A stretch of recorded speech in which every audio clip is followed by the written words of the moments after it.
Cet été-là, tout le monde se demandait comment elle allait. Cet été-là, si est-il un proche qui a fait la révélation tant attendue.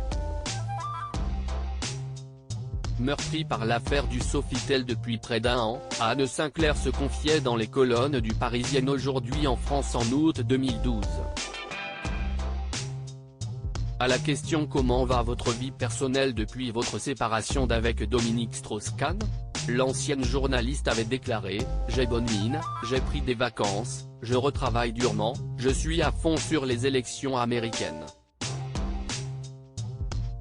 Une réponse qui en disait long sur sa relation avec son ex-mari, accusé d'agression sexuelle, de tentative de viol et de séquestration par Nafissatou Diallo, femme de chambre du Sofitel.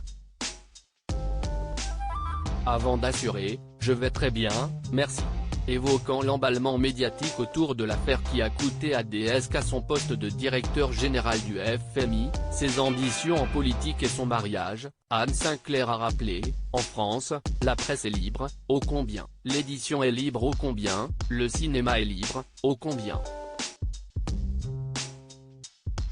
Et moi je suis libre de mener ma vie comme je l'entends sans en rendre compte à quiconque ».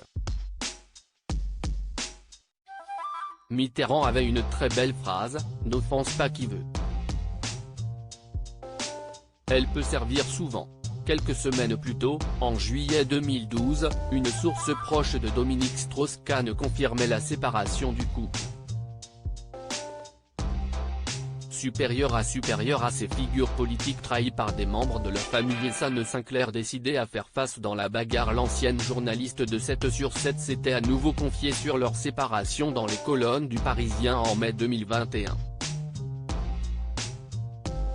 Quand on est dans une bagarre, on fait face. On ne détale pas au premier accroc, même si est plus qu'un premier accroc. Après, on se retourne et on se dit oula. Moi, j'ai décidé de tenir et lorsque je n'aille plus tenir, j'ai souhaité partir. Mais je ne voulais pas que cela se fasse en pleine tourmente.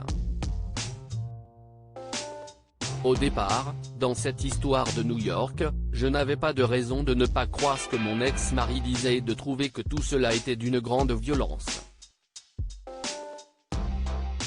Traquée et attendue jusque devant chez elle par des grappes entières de journalistes soucieux de capter une image ou un son, elle racontait s'être sentie un peu dévorée. Ce n'est pas facile, surtout au sortir de la bagarre quand la loupe est sur vous, que l'on compte dans le monde 150 000 unes de journaux, s'est-elle souvenue. Après, quand la vie est redevenue plus paisible, je suis redevenue une femme normale comme je l'ai toujours été.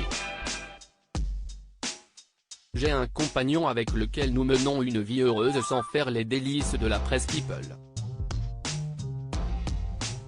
Désormais bien loin des frasques de DSK, elle raconte la même année au magazine Elle, « Je veux que l'on comprenne que je ne savais rien des comportements de mon mari. Je sais que c'est très difficile à admettre.